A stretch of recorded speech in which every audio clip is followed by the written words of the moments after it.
Crude ఆయిల్‌లో trade చేయడం ఎలాగా? మనం ఏమేమి చూడాలి? సో, నేను ఎప్పుడైతే కమోడిటీస్ మీద ఒక బేసిక్ వీడియో చేశానో, అంటే బేసిక్‌గా మనకి కమోడిటీ ట్రేడింగ్ అంటే ఏంటి? మనకి ఎన్ని ఆప్షన్స్ ఉంటాయి? ఏ ఎక్స్‌చేంజ్‌లో ట్రేడ్ చేయాలి? క్యాపిటల్ రిక్వైర్మెంట్ ఇవన్నిటి మీద డీటెయిల్డ్‌గా ఎక్స్‌ప్లెయిన్ చేస్తూ వీడియో చేసినప్పుడు, ఆ వీడియో కింద కమెంట్స్‌లో మీరందరూ నన్ను అడిగారు.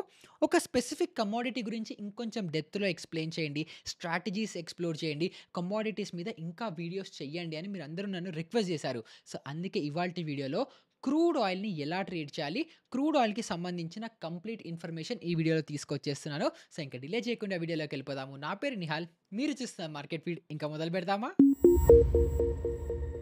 సో, ఇంక వీడియోలోకొచ్చేస్తే కమోడిటీ ట్రేడింగ్‌లో కూడా మన ఫస్ట్ కమోడిటీ అయిన క్రూడ్ ఆయిల్‌ని ఎలా ట్రేడ్ చేయాలో ఈ వీడియోలో తెలుసుకుందాము. సో, మనకి చాలా కమోడిటీస్ ఉన్నాయి గదా! నేచురల్ గ్యాస్ ఉంది, క్రూడ్ ఆయిల్ ఉంది, మెటల్స్ ఉన్నాయి. అంటే గోల్డ్ అవ్వచ్చు, సిల్వర్ అవ్వచ్చు ఇవన్నీ ఉన్నాయి. ఇవన్నీ పక్కన బెట్టి నేను క్రూడ్ ఆయిలే ఫస్ట్‌కి ఎందుకు సెలెక్ట్ చేసుకున్నాను? నా ఫస్ట్ టాపిక్‌గా క్రూడ్ ఆయిలే ఎందుకు తీసుకున్నాను అనంటే, క్రూడ్ ఆయిల్ అనేది మదర్ ఆఫ్ ఆల్ కమోడిటీస్. అంటే మీరు గోల్డ్ తీసుకోవచ్చు, నేచురల్ గ్యాస్ తీసుకోవచ్చు, మెటల్స్ తీసుకోవచ్చు, బులియన్ అవ్వచ్చు, ఏది తీసుకున్నప్పటికీ కూడా ఎంతో కొంత కోరిలేషను ప్రతి ఒక్క అన్ని కమోడిటీస్‌కి కోరిలేషన్ మనకి క్రూడ్ ఆయిల్‌తో ఉంటుంది.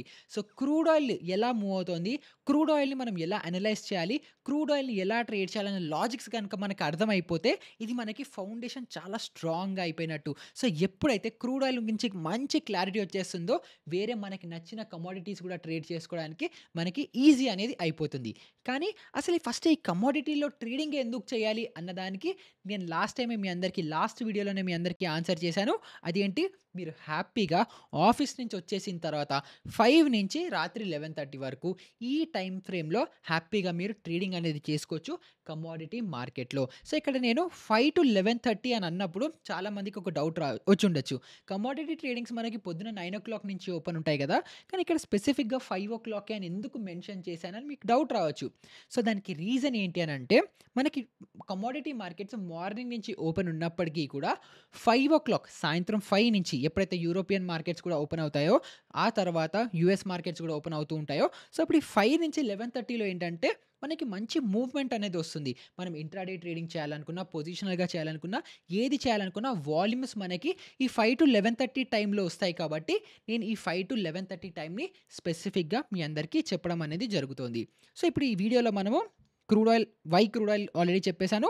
తర్వాత how to trade crude oil, దానికి ఎంత క్యాపిటల్ గావాలి, తర్వాత మనం క్రూడ్ ఆయిల్‌లో ట్రేడ్ చేయడానికి ఏ ఏ ఫ్యాక్టర్స్ మనం చూడాలి. సో, మనకి జియోపాలిటికల్ డేటా అవ్వచ్చు, ఇలా మల్టిపుల్ రీజన్స్ ఉన్నాయి, మల్టిపుల్ పాయింట్స్ ఉన్నాయి. అవి ఏమేమి చూడాలి మనం క్రూడ్ ఆయిల్ ట్రేడ్ చేయాలంటే, అండ్ ఇంకా ఇంపార్టెంట్‌గా మనకి క్రూడ్ ఆయిల్‌ని ట్రేడ్ చేస్తున్నప్పుడు లేదా క్రూడ్ ఆయిల్‌ని మనం స్టడీ చేస్తున్నప్పుడు దానికి రిలేటెడ్ అయిన స్టాక్స్ ఉంటాయి. మనం ఇండియా మార్కెట్‌లో స్పెసిఫిక్‌గా కొన్ని స్టాక్స్ కూడా క్రూడ్ ఆయిల్‌తో ఇంపాక్ట్ అయ్యి మూవ్‌మెంట్ అనేది జరుగుతుంది. సో, మనం క్రూడ్ ఆయిల్‌ని గనుక అబ్జర్వ్ చేసి దాంట్లో గనుక ఏం జరుగుతుందో తెలుసుకుంటే, ఈ స్టాక్స్‌లో కూడా మనం ఎలాంటి పొజిషన్స్ తీసుకోవాలో కూడా క్లారిటీ వస్తుంది. సో, అవన్నీ కూడా మనం ఇదే వీడియోలో కవర్ అనేది చేసుకుందాం. సో, ఫస్ట్ క్రూడ్ ఆయిల్ ఎందుకు అనంటే మదర్ ఆఫ్ ఆల్ కమోడిటీస్ అని చెప్పాను గదా!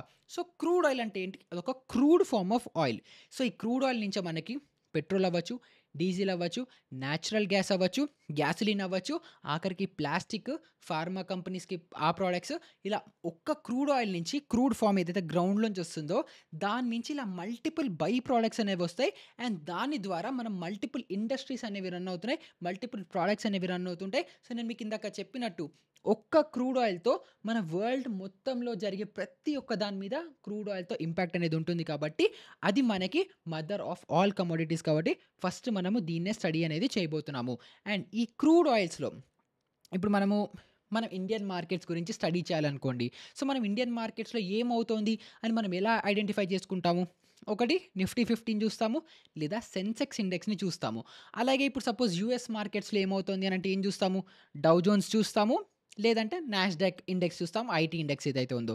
సో, అదే విధంగా ఒక క్రూడ్ ఆయిల్స్‌లో అంటే మేజర్ గ్లోబల్‌గా క్రూడ్ ఆయిల్స్‌లో ఏం జరుగుతోంది అని తెలుసుకోవడానికి దానికి కూడా ఒక బెంచ్ మార్క్ ఇండెక్స్ ఉండాలి గదా! సో, దాంట్లో మనకి మేజర్‌గా 3 ఇండిసెస్ అనేది ఉన్నాయి. WTI west Texas intermediate, Brent తర్వాత దుబాయ్. సో, ఇప్పుడు ఈ డబ్ల్యూటీఐ వెస్ట్ టెక్సస్ ఇంటర్మీడియేట్ ఏది అనంటే, మనకి యూఎస్ రీజియన్స్‌లో మనకి బేసిక్‌గా అది గూడా మేజర్‌గా టెక్సస్ అనే స్టేట్‌లో ఏదైతే మనకి క్రూడ్ ఆయిల్ దొరుకుతుందో, దాన్ని అక్కడ దొరికే క్రూడ్ ఆయిల్‌ని పర్ బ్యారెల్ రేట్‌తో మనకి ఈ డబ్ల్యూటీఐ ఇండెక్స్ అనేది ఉంటుంది. అండ్ బ్రెంట్ ఏదైతే ఉందో, ఇది మనకి కొంచెం ఈస్టర్న్ సైడ్ ఆఫ్ ద కంట్రీస్‌లో మనకి యూకే అవ్వచ్చు, అలాంటి కంట్రీస్‌లో మనకి దొరికే క్రూడ్ ఆయిల్‌ని రిప్రజెంట్ చేస్తూ ఈ ఇండెక్స్ ఉంది. తర్వాత సౌత్ ఈస్ట్‌లో మనకు దొరికే సౌదీ అరేబియా ఇవన్నీ ఉన్నాయి గదా! అలాంటి ప్లేసెస్‌లో దొరికే క్రూడ్ ఆయిల్ కోసం మనకి దుబాయ్ ఇండెక్స్ అనేది ఉంది. సో, ఇప్పుడు మీ అందరికీ ఒక డౌట్ రావచ్చు. ఇప్పుడు 3 చోట్లలా దొరికేది క్రూడ్ ఆయిలే గదా! 3 చోట్ల క్రూడ్ ఆయిలే దొరికినప్పుడు 3 డిఫరెంట్ ఇండిసెస్ ఎందుకు అనంటే, మనకి డబ్ల్యూటీఐ అంటే టెక్సాస్‌లో దొరికేది, బ్రెంట్‌లో దొరికేది, దుబాయ్‌లో దొరికేది క్రూడ్ ఆయిల్ డిఫరెంట్ క్రూడ్ ఫార్మ్‌లో ఉంటుంది. అంటే ఒక్కొక్క రీజియన్‌ని బట్టి అక్కడ డిఫరెంట్ ఇంప్యూరిటీస్‌తో ఉంటుంది. ఇప్పుడు క్రూడ్ ఆయిల్ అంటే ఏంటి? కొన్ని లక్షల ఏళ్ల నుంచి డైనోసార్స్ అవ్వచ్చు, లేకపోతే ఇంకేదన్నా అవ్వచ్చు, అవన్నీ కూడా భూమిలో ఉండిపోయి అవి ఫాసిల్ ఫ్యూయల్స్ లాగా మారి అక్కడి నుంచి మనం ఎక్స్ట్రాక్ట్ అనేది చేసుకుంటున్నాము. సో, ఒక్కొక్క రీజియన్‌ని బట్టి, ఒక్కొక్క ఏరియాని బట్టి అక్కడ ఏ పార్టికల్స్‌తో అవి క్రూడ్ ఆయిల్ ఫార్మ్‌లోకి ఉన్నాయో మనకు తెలీదు గాబట్టి, ఏ ఏరియాలో ఎలాంటి ఇంప్యూరిటీస్‌తో క్రూడ్ ఆయిల్ ఉంది అని చెప్పి ఇలా సెగ్మెంట్ చేశారు. అందులో డబ్ల్యూటీఐ ఏదైతే వెస్ట్ టెక్సస్ ఇంటర్మీడియేట్‌లో టెక్సాస్‌లో దొరికే క్రూడ్ ఆయిల్ ఏదైతే ఉంటుందో, అది ప్రీమియం క్వాలిటీ క్రూడ్ ఆయిల్. అందులో ఇంప్యూరిటీస్ చాలా తక్కువుంటాయి.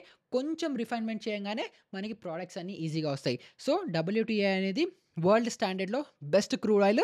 తర్వాత నెక్స్ట్ బ్రెంట్, తర్వాత మనకి దుబాయ్ అనేది మనకి కనిపిస్తుంది. సో, ఈ 3 కేటగరీస్ బేసిస్ మీద మనకి డబ్ల్యూటీఐ, బ్రెంట్ ఇంకా దుబాయ్ అనేసి మనకిక్కడ కనిపిస్తున్నాయి. సో, ఇప్పుడు మనం ఇండియన్ కాంటెక్స్ట్‌లో మనం కమోడిటీస్‌లో ట్రేడ్ చేయాలని అనుకుంటే, మనం ఎప్పుడూ కూడా ఈ డబ్ల్యూటీఐ ఇండెక్స్‌ని మనం ఫాలో అనేది జరగాలి. సో, ఇప్పుడు దాన్ని ఎలా ఫాలో అవ్వాలో నేను మీకు ట్రేడింగ్ వ్యూలో మీకు చూపిస్తాను. సో, ఇక్కడ సింపుల్‌గా ట్రేడింగ్ వ్యూ నేను ఓపెన్ చేసేసుకుంటున్నాను. ట్రేడింగ్ వ్యూ ఓపెన్ చేసిన తర్వాత ఇక్కడ మనము ఏదైతే డబ్ల్యూటీఐ ఇండెక్స్ ఉందో, డబ్ల్యూటీఐ ఏదైతే మనకి క్రూడ్ ఆయిల్ ఉందో, దాన్ని మనం సెర్చ్ చేసుకోవాలంటే యూఎస్ ఆయిల్ అని సెర్చ్ చేయాలి. సో, ఎప్పుడైతే మీరు యూఎస్ ఆయిల్ అని సెర్చ్ చేస్తారో ఇక్కడ మీరు చూడొచ్చు డబ్ల్యూటీఐ క్రూడ్ ఆయిల్ అని మీకు వచ్చేస్తుంది. సో, ఇక్కడ మీకు ఏదైతే వాల్యూ కనిపిస్తుందో 74.04 అని ఇది ఇప్పుడు కరెంట్ డేట్‌న యూఎస్‌లో 1 బ్యారెల్ క్రూడ్ ఆయిల్ రేట్ ఎంత అని చెప్పి మనకి ఇక్కడ ఈ వాల్యూ అనేది చెప్తోంది. ఇది ఎంతుంది? $74.01 ఉంది. సో, ఇది మీరు గుర్తుపెట్టుకోండి.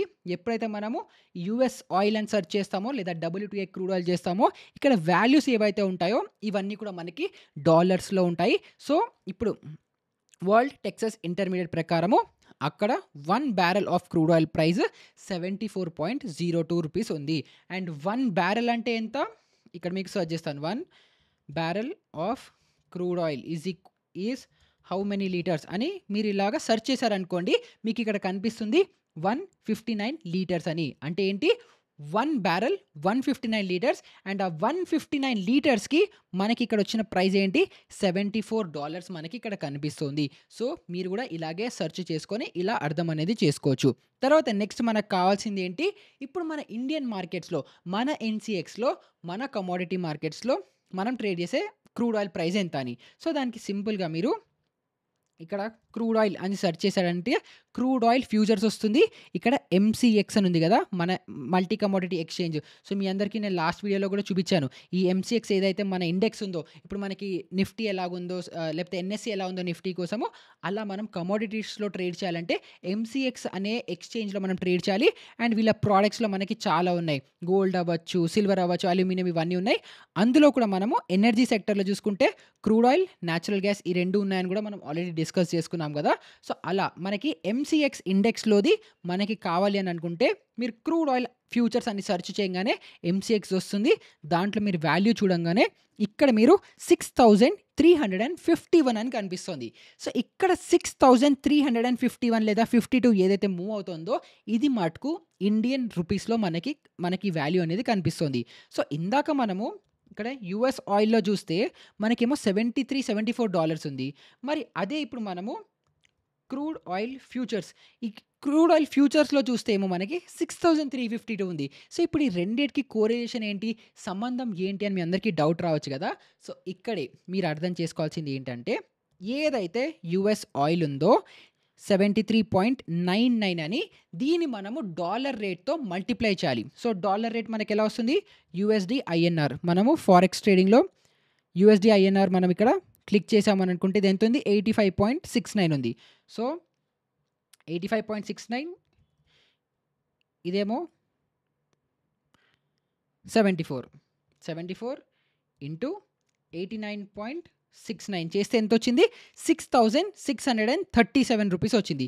6,637. సో, ఇప్పుడు అదే మనం క్రూడ్ ఆయిల్ ఫ్యూచర్స్‌లో వస్తే 6,639 బదులు 6,354 ఉంది. సో, ఇక్కడ మనకి ఏంటి? ఈ మ్యాథ్ ఏంటి? ఈ లాజిక్ ఏంటి? ఈ కాలిక్యులేషన్ ఏంటి అని మనం చూసుకుంటే, ఏదైతే మనకి యూఎస్ ఆయిల్ ఒక్క కాంట్రాక్ట్, ఒక బ్యారెల్ వాల్యూ ఏదైతే మనకి డాలర్స్‌లో ఉంటుందో, దాన్ని మనము యూఎస్‌డి ఐఎన్ఆర్ డాలర్స్‌లో అంటే $1కి ఎన్ని రూపీస్ అని మనం 2 మల్టిప్లై చేసుకుంటే ఈ 6,300 అక్కడ 6,600 అని వచ్చింది. ఇక్కడ ఆల్మోస్ట్ 6,300.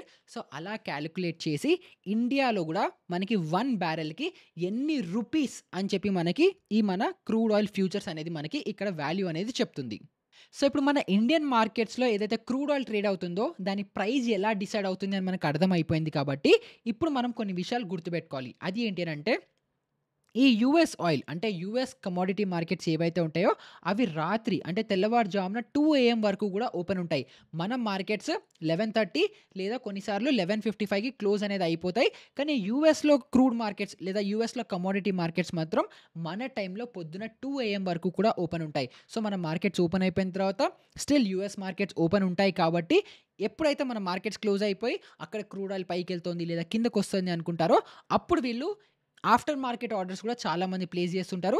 దానివల్ల మనకి ఇండియన్ మార్కెట్స్‌లో ఉండే క్రూడ్ ఆయిల్ చార్ట్స్‌లో గూడా మనకి గ్యాప్ అప్స్, ఇంకా గ్యాప్ డౌన్స్ గూడా వచ్చే అవకాశాలు చాలా అనేది ఉంటాయి. And price of US oil is price of 1 barrel అది మీకు ఆల్రెడీ చెప్పాను. అండ్ 1 బ్యారెల్ ఎంత?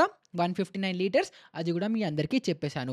తర్వాత ఇంకా మోస్ట్ ఇంపార్టెంట్ పాయింట్ మనం దృష్టిలో పెట్టుకోవాల్సింది ఏంటి అనంటే, change in dollar price will impact crude oil price. అంటే ఇప్పుడు నేను ఇందాక మీకేం చెప్పాను? యూఎస్ ఆయిల్‌లో ఏదైతే మనకి ఇక్కడ మీకు యాక్చువల్‌గా చూపించేస్తాను. So, US oil. సో, ఇక్కడ మనం ఇది చూసాము. సో, ఇక్కడ మనకి $74 అని కనిపిస్తుంది. సో, ఇక్కడ $74 ఉండొచ్చు, $50 ఉండొచ్చు, ఏదైనా ఉండొచ్చు. కానీ ఇక్కడ మన యూఎస్‌డి ఐఎన్ఆర్.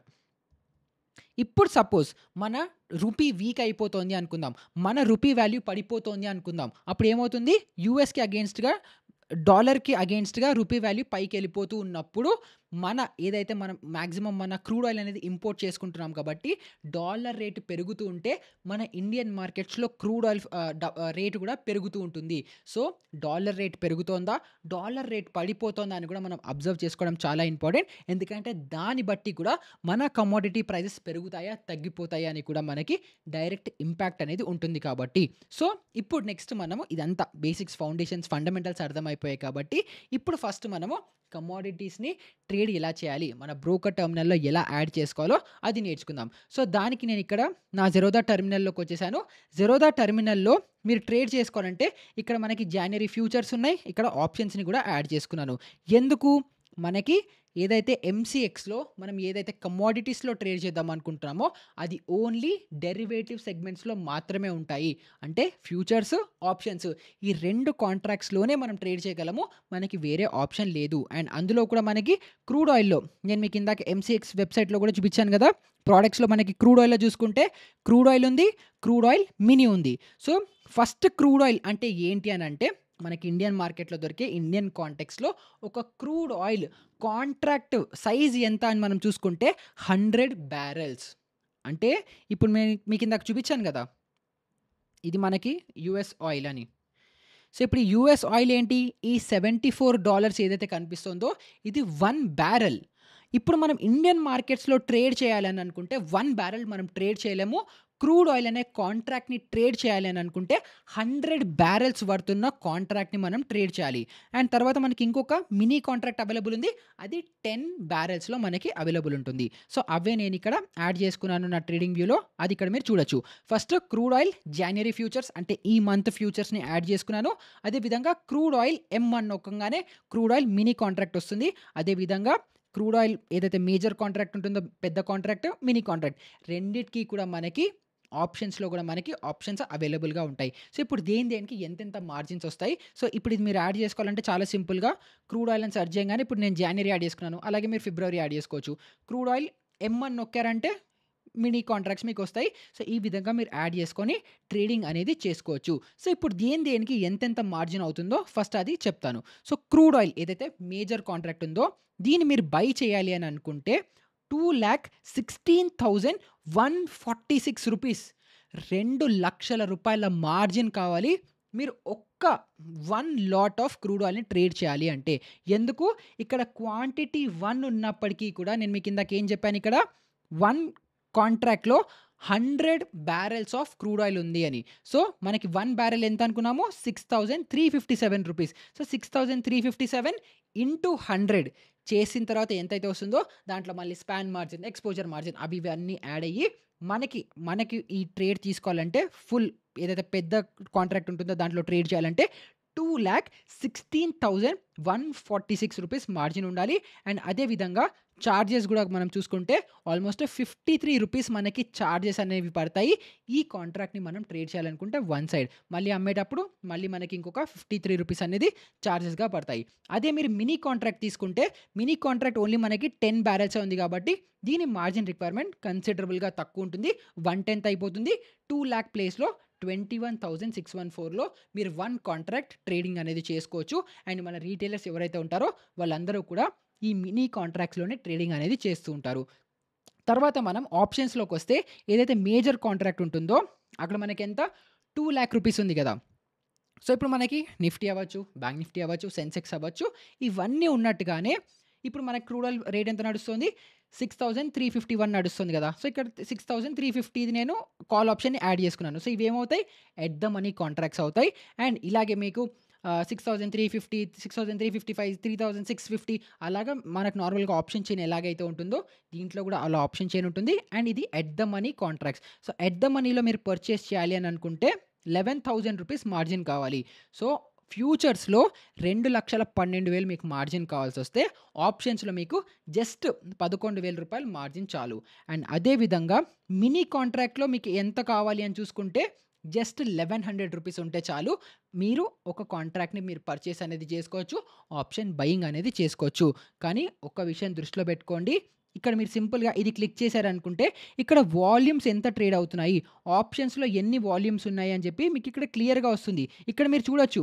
ఏదైతే మేజర్ పెద్ద కాంట్రాక్ట్ ఉందో దాంట్లో 67,000 వాల్యూమ్ ఉంది. కానీ అదే మినీ కాంట్రాక్ట్‌లో చూసుకుంటే జస్ట్ మనకి 8,000 వాల్యూమ్ ఉంది. సో, దీన్ని బట్టి మీకేమర్థమవుతుంది? ఒకవేళ ఆప్షన్స్‌లో ట్రేడ్ చేయాలని అనుకుంటే పెద్ద కాంట్రాక్ట్‌లో ఏదైతే క్రూడ్ ఆయిల్ మేజర్ కాంట్రాక్ట్ ఉంటుందో దాంట్లో ఆప్షన్స్‌లో ట్రేడ్ చేయాలి అని చెప్పి. అండ్ అదే విధంగా ఫ్యూచర్స్‌లో మీరు ఏది ట్రేడ్ చేయాలన్నప్పుడు కూడా మీరు ఇక్కడ డేటా మీద నొక్కారని అనుకుంటే ఇక్కడ 10,000 వాల్యూమ్ ఉంది మినీ కాంట్రాక్ట్స్‌లో. మేజర్ కాంట్రాక్ట్స్‌లో 9,000 ఉంది. సో, ఈ 2 మోర్ ఆర్ లెస్ సేమ్‌గా ఉన్నాయి. సో, అప్పుడు మీకు నచ్చింది మీరు చూజ్ అనేది చేసుకోవచ్చు.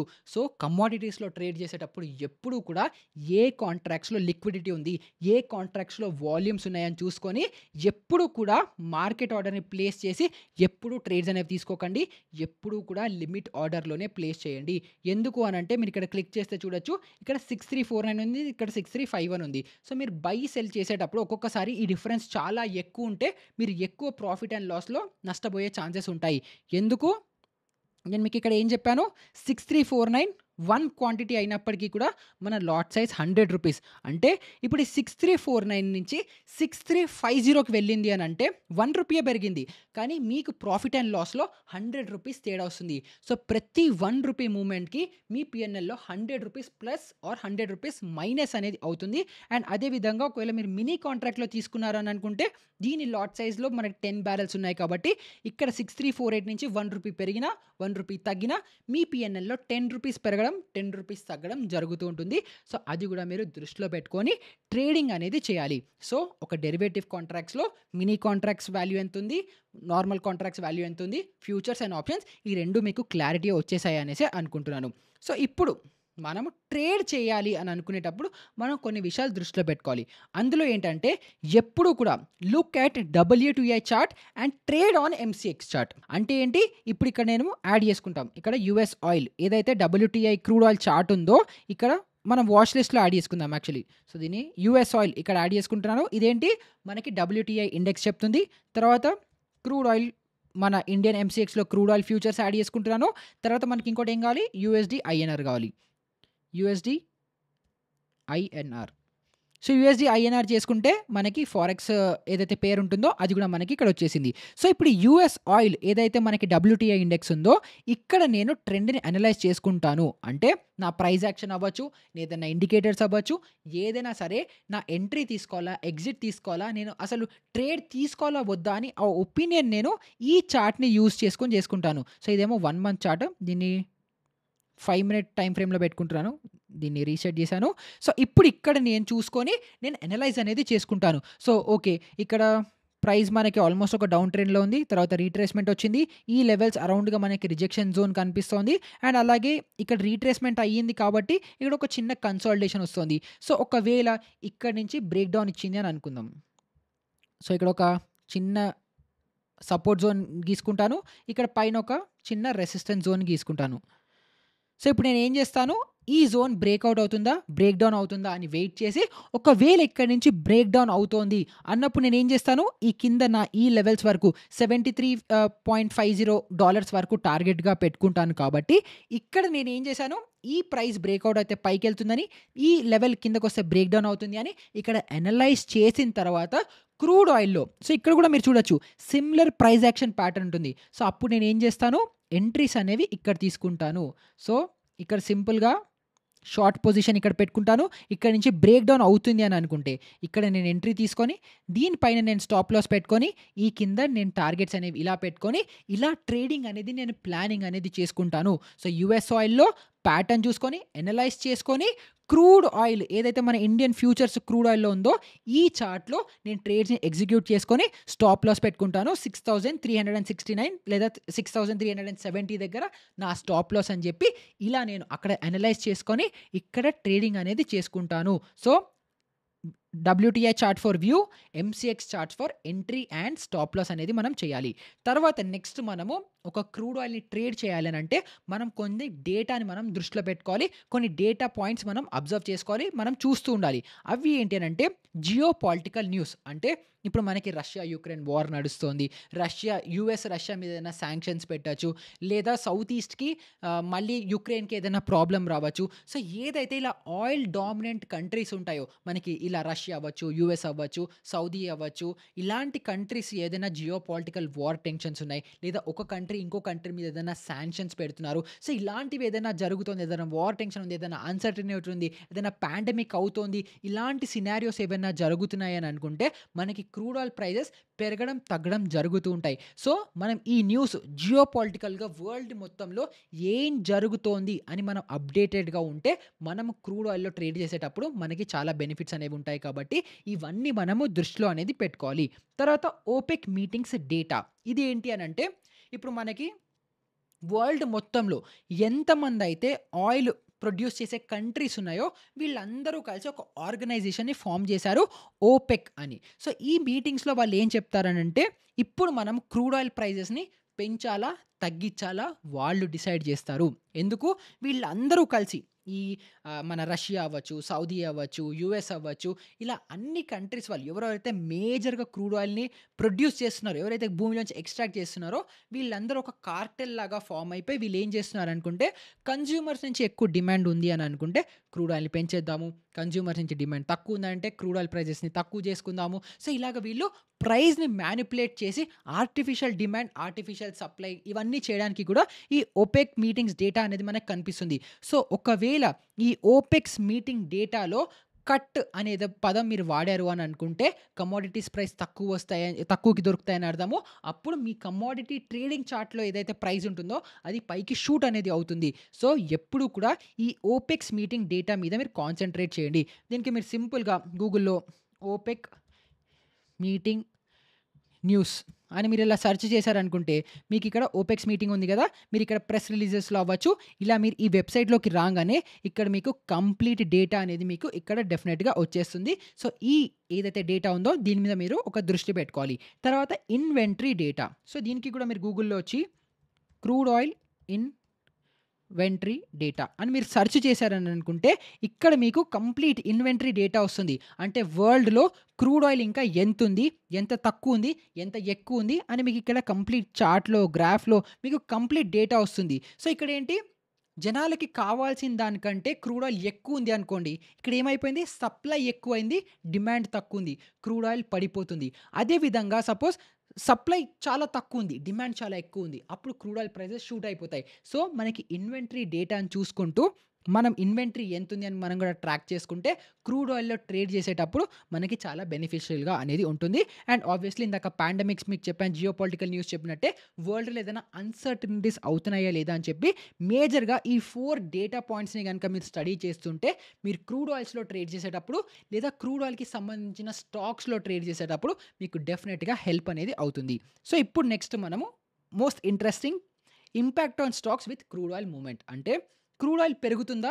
క్రూడ్ ఆయిల్ తగ్గుతుందా? అన్న దాని బేసిస్ మీద మన ఇండియన్ మార్కెట్స్‌లో కొన్ని స్టాక్స్ మీద డైరెక్ట్ ఇంపాక్ట్ ఉంటుంది. అది ఏ స్టాక్స్‌కి ఎలా ఇంపాక్ట్ అవుతుందో అన్నది ఇప్పుడు తెలుసుకుందాం. సో, దాంట్లో మేజర్‌గా 3 కేటగరీస్ ఉంటాయి. ఫస్ట్‌ది అప్‌స్ట్రీమ్, సెకండ్‌ది డౌన్ స్ట్రీమ్, థర్డ్‌ది మిడ్ స్ట్రీమ్. అప్‌స్ట్రీమ్ ఏంటంటే exploration, drilling and production of crude oil and natural gas. Upstream అంటే ఏంటి అనంటే ఈ కంపెనీస్ అప్‌స్ట్రీమ్ కేటగిరీలో ఉండే కంపెనీస్ ఏవైతే ఉంటాయో ఇవి క్రూడ్ ఆయిల్ ప్రైసెస్ పైకెళ్తుంటే ఇవి బెనిఫిట్ అవుతాయి. ఎందుకు అనంటే ఇవి ఎక్స్‌ప్లోరేషన్, డ్రిల్లింగ్ అండ్ ప్రొడక్షన్ అంటే ఏవైతే భూమిలో నుంచి క్రూడ్ ఆయిల్‌ని ఎక్స్‌ట్రాక్ట్ చేస్తాయో, ఏవైతే డ్రిల్ చేస్తారో, ఏవైతే ప్రొడక్షన్‌లో ఇన్వాల్వ్ అయ్యున్నాయో ఆ కంపెనీస్ అన్నీ గూడా బెనిఫిట్ అవుతాయి. ఎందుకంటే క్రూడ్ ఆయిల్ ప్రైస్ పెరిగింది అనుకుంటే వీళ్ళు ఏదైతే భూమిలోంచి క్రూడ్ ఆయిల్ తీస్తున్నారో ఇది అమ్మే అప్పుడు వీళ్ళకి ప్రాఫిట్స్ ఎక్కువొస్తాయి గదా! సో, క్రూడ్ ఆయిల్ ప్రైస్ పెరుగుతోంది అనంటే అప్‌స్ట్రీమ్‌లో ఉండే కంపెనీస్ ప్రైసెస్ గూడా పెరుగుతాయి. సో, మన క్రూడ్ ఆయిల్ పెరుగుతోంది అని ఎక్కడైనా చార్ట్‌లో చూసామనుకుంటే ఇలా అప్‌స్ట్రీమ్ కంపెనీస్‌లో ఇన్వెస్ట్‌మెంట్ చేశామనుకుంటే మనకి మంచి రిటర్న్స్ వచ్చేవనేది అవకాశాలుంటాయి. అదే విధంగా next down stream and mid stream. ఈ డౌన్ స్ట్రీమ్‌లో ఏంటి అనంటే ఇప్పుడు నేను మీకు స్టార్టింగ్‌లో ఇది మీకు చూపించాను గదా! Why crude oil is called mother of commodities. Petrol, diesel, gasoline, plastic, pharma ఇలా మల్టిపుల్ బై ప్రొడక్ట్స్ అనేవి మనకి క్రూడ్ ఆయిల్ నుంచే వస్తాయని జెప్పి. సో, దానికోసము మనము ఏదైతే డౌన్ స్ట్రీమ్‌లో ఉన్నాయో refining of crude oil into usable products petrol, diesel, LPG ఇలా ఉన్నాయి గదా! సో, క్రూడ్ ఆయిల్ ప్రైస్ ఒకవేళ పెరిగింది అనుకుందాం. అప్పుడు ఈ బై ప్రొడక్ట్స్ చేసే కంపెనీస్ ఎవరైతే ఉంటారో వాళ్ళు మార్కెట్స్‌లో పెట్రోల్ రేట్ అవ్వచ్చు, డీజిల్ ప్రైస్ అవ్వచ్చు ఇలా సడెన్‌గా ఎక్కువ పెంచేయలేరు. గవర్నమెంట్ ఉంటుంది, ఇన్వాల్వ్‌మెంట్ ఉంటుంది, మినిస్ట్రీ ఇన్వాల్వ్‌మెంట్స్ ఉంటాయి. అదే ఒకవేళ normal basic consumer company facing goods ఏవైనా ఉన్నాయి. ఇప్పుడు మీరు రాసుకుంటారు చలికాలం ఇప్పుడు వాజిలిన్ రాసుకుంటారు. దాంట్లో కూడా పెట్రోలియం జెల్లీ వాడతారు. సో, దాంట్లో కూడా ఈ క్రూడ్ ఆయిల్ ప్రైజింగ్ చాలా ఎఫెక్ట్ అవుతుంది. సో, ఒక ఎఫ్ఎంసీజీ కంపెనీస్ అవ్వచ్చు లేదా ఇలా డౌన్ స్ట్రీమ్‌లో ఏవైతే బై ప్రొడక్ట్స్ యూజెస్ కంపెనీస్ ఉంటాయో క్రూడ్ ఆయిల్ ఎప్పుడైతే రేట్ పెరుగుతుందో వీళ్ళ రా మెటీరియల్ కాస్ట్ చాలా పెరిగిపోతుంది.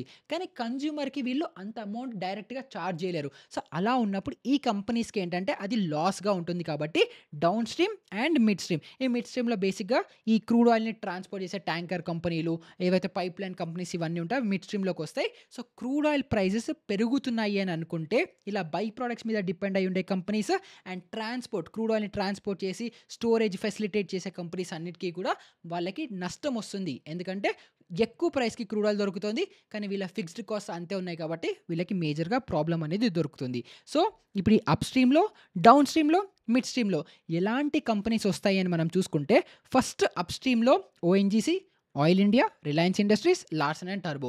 ఈ మేజర్‌గా ఈ 4 కంపెనీస్ మన ఇండియన్ మార్కెట్స్‌లో లిస్ట్ అయ్యి ఉన్నాయి. సో, క్రూడ్ ఆయిల్ ప్రైసెస్ పెరుగుతున్నాయి అనుకుంటే ఈ కంపెనీస్‌కి మేజర్ ప్రాఫిట్స్ అనేవి వస్తూ ఉంటాయి. అదేవిధంగా డౌన్ స్ట్రీమ్‌లో ఇండియన్ ఆయిల్ కార్పొరేషన్, భారత్ పెట్రోలియం, హిందుస్థాన్ పెట్రోలియం కార్పొరేషన్ అండ్ నయారా ఎనర్జీ ఇవన్నీ కూడా మనకి డౌన్ స్ట్రీమ్‌లోకొస్తాయి. మిడ్ స్ట్రీమ్‌లో మనకి గెయిల్, ఇండియన్ ఆయిల్, పైప్‌లైన్ డివిజన్‌లో పెట్రోనెట్ ఎల్ఎన్‌జీ ఇంకా ఆయిల్ ఇండియా పైప్‌లైన్ డివిజన్స్‌లో మనకి మేజర్‌గా ఇంపాక్ట్ అనేది జరుగుతుంటాయి. సో, ఇంకొన్ని అదర్ సెక్టర్స్ కూడా ఉన్నాయి. మనకి ఏదైతే ఏవియేషన్ ఇండస్ట్రీ ఉందో, ఇప్పుడు మేజర్‌గా ఒక ఫ్లైట్ టేక్ ఆఫ్ అయితోంది అనంటే, ఒక ఫ్లైట్ ఏదైతే ఫ్లయింగ్ కాస్ట్ ఉంటుందో, దాంట్లో 50-60% జస్ట్ ఫ్యూయల్ కాస్టే ఉంటుంది. సో, క్రూడ్ ఆయిల్ ప్రైస్ పెరిగింది అని అనుకుంటే, వాళ్ళకి ఫ్యూయల్ కాస్ట్ కూడా పెరిగిపోతుంది. సో, క్రూడ్ ఆయిల్ ప్రైసెస్ పెరుగుతున్నాయి అని అనుకుంటే, మనకి ఏవియేషన్ స్టాక్స్ ఇండిగో అవ్వచ్చు, స్పైస్‌జెట్, ఎయిర్ ఇండియా ఇలాంటి అన్ని కంపెనీస్‌కి కూడా వాళ్ళ స్టాక్స్ పడిపోవడం చూస్తుంటాము. అలాగే cement stocks UltraTech, Shree Cement, Ambuja etcetera ఈ ఈ స్టాక్స్‌కి ఇంపాక్ట్ ఉంటుంది. ఎందుకు అనంటే మనకి లాజిస్టిక్స్‌లో అవ్వచ్చు, లేదా రా మెటీరియల్‌లో అవ్వచ్చు. ఈ క్రూడ్ ఆయిల్ ప్రైస్ పెరగడం వల్ల, ఆ ప్రైసింగ్ పెరిగిపోవడం వల్ల ఇంపాక్ట్ అనేది ఉంటుంది. తర్వాత పెయింట్ స్టాక్స్ ఏషియన్ పెయింట్స్, బర్జర్ పెయింట్స్, పీడిలైట్ ఇవన్నీ కూడా ఇంపాక్ట్ అవుతాయి. టైర్ స్టాక్స్ ఇంపాక్ట్ అవుతాయి. ఎఫ్ఎంసీజీ కంపెనీస్ ఇంపాక్ట్ అవుతాయి. సో, ఇందాక నేను చెప్పినట్టు మీకు వాస్లిన్ ఉంది కదా! సో, ఇలాంటి వాటిల్లో కూడా ప్రొడక్ట్స్ యూజ్ అవుతాయి. ప్లాస్టిక్ ఎక్కువ మనకి క్రూడ్ ఆయిల్ నుంచే వస్తుంది. సో, ప్లాస్టిక్ మ్యానుఫ్యాక్చరింగ్ కంపెనీస్ ఏవైనా ఉంటే అవి ఇంపాక్ట్ అవుతాయి. సో, ఓవరాల్‌గా ఒక క్రూడ్ ఆయిల్ పైకెళ్తుంటే ఎలాంటి కంపెనీస్ ఇంపాక్ట్ అవుతాయి, క్రూడ్ ఆయిల్ కిందకొస్తే ఎలాంటి కంపెనీస్ ఇంపాక్ట్ అవుతాయని మనకి తెలిసుండడం వల్ల కమోడిటీస్‌లో ట్రేడ్ చేయనప్పటికీ గూడా, మనకి ఈ ఇండిగో అవ్వచ్చు, ఎయిర్ ఇండియా అవ్వచ్చు, అల్ట్రాటెక్ అవ్వచ్చు, ఏషియన్ పెయింట్స్, ఎంఆర్ఎఫ్, అపోలో సీట్ ఇలాంటివన్నీ మనం రెగ్యులర్‌గా వినే కంపెనీస్ కాబట్టి, క్రూడ్ ఆయిల్ పెరుగుతుందా? క్రూడ్ ఆయిల్ తగ్గుతోందా? అని ఆ నాలెడ్జ్ గనుక మనం ఉంటే, ఈ స్టాక్స్‌లో ఏమవుతుంది? సడెన్‌గా ఈ స్టాక్ ఎందుకు పెరుగుతుంది? ఈ స్టాక్ ఎందుకు పడిపోతుంది? దీనికి కమోడిటీస్‌తో లింక్ అయ్యి ఉండొచ్చు అని చెప్పి గూడా మనం ఇలా అనలైజ్ చేసుకొని, బెటర్ స్టాక్ మార్కెట్‌లో డెసిషన్స్ తీసుకోవచ్చు. బెటర్ ఇన్వెస్ట్‌మెంట్స్ అనేవి చేసుకోవచ్చు. సో, ఈ విధంగా ఒక క్రూడ్ ఆయిల్ గురించి ఎలా ట్రేడ్ చేయాలి? వాటికి స్టాక్స్ ఎలా ఇంపాక్ట్ అవుతాయి? క్రూడ్ ఆయిల్‌ని ట్రేడ్ చేయాలంటే మనం ఎలాంటి ప్లాట్‌ఫార్మ్స్‌లో ట్రేడ్ చేసుకోవచ్చు? దాని క్యాపిటల్ రిక్వైర్మెంట్ ఎంత? దాన్ని ట్రేడ్ చేయాలంటే ఎలాంటి ఫ్యాక్టర్స్ మనం చూడాలి? ఆ డేటా ఎక్కడ దొరుకుతుంది? ట్రేడింగ్ వ్యూలో ఏం చూడాలి? ఇలా కంప్లీట్‌గా 360 డిగ్రీ నాలెడ్జ్ మీకొచ్చేసిందని అనుకుంటున్నాను. And next maybe crude oil related ఒక ట్రేడింగ్ స్ట్రాటజీ గూడా మీకు డెఫినిట్‌గా నేను తీసుకొస్తాను. సో, ఇది గూడా మనకి ఫస్ట్ బేసిక్‌గా క్రూడ్ ఆయిల్‌ని ఇన్ డెప్త్‌గా స్టడీ చేసే ఈ వీడియో. సో, ఈ వీడియో గూడా నచ్చుతోంది అని అనుకుంటే కింద కామెంట్స్‌లో అడగండి. నెక్స్ట్ న్యాచురల్ గ్యాస్ ఉంది, బులియన్ ఉంది, గోల్డ్ ఉంది, సిల్వర్ ఉంది. ఇలా చాలా రకాల కమోడిటీస్ గూడా ఉన్నాయి. వాటివి గూడా డీటెయిల్డ్ వీడియోస్ కావాలి అనుకుంటే కింద కామెంట్స్‌లో మెన్షన్ చేయండి. నెక్స్ట్ వీడియోస్ ఆ వీడియోస్ చేస్తాను. అండ్ దాని తర్వాత మనం స్ట్రాటజీస్‌లోకెళ్దాము. ఎందుకంటే మనం వన్ బై వన్ నేర్చుకోవాలి గదా! ఫస్ట్ కమోడిటీస్ అంటే ఏంటో నేర్చుకున్నాం. తర్వాత ఎన్ని కమోడిటీస్ ఉంటాయో అవి నేర్చుకుంటాం. తర్వాత ట్రేడింగ్ స్ట్రాటజీస్‌లోకెళ్తాం. సో, అలా one by one, step by step మనం ఒక మంచి 360 డిగ్రీస్‌లో 100% వాల్యూ ప్యాక్డ్ ఒక ప్లే లిస్ట్‌ని అనేది డెఫినిట్‌గా బిల్డ్ చేసుకుందాము. సో, ఈ వీడియో వాల్యుబుల్‌గా అనిపిస్తే లైక్ చేయడం మర్చిపోకండి. సబ్స్క్రైబ్ బటన్ నొక్కడం అస్సలు మర్చిపోకండి. చాలామంది వీడియోస్ చూస్తున్నారు గానీ సబ్స్క్రైబ్ చేయట్లేదు. సో, ఈ వీడియో వాల్యుబుల్‌గా అనిపిస్తే కింద కామెంట్ చేయడం మర్చిపోకండి. ఇలాంటిదే ఒక మంచి ఇంట్రెస్టింగ్ వీడియోతో మళ్ళీ మీ ముందరికొచ్చేస్తాను. అప్పటి వరకు గుడ్ బై.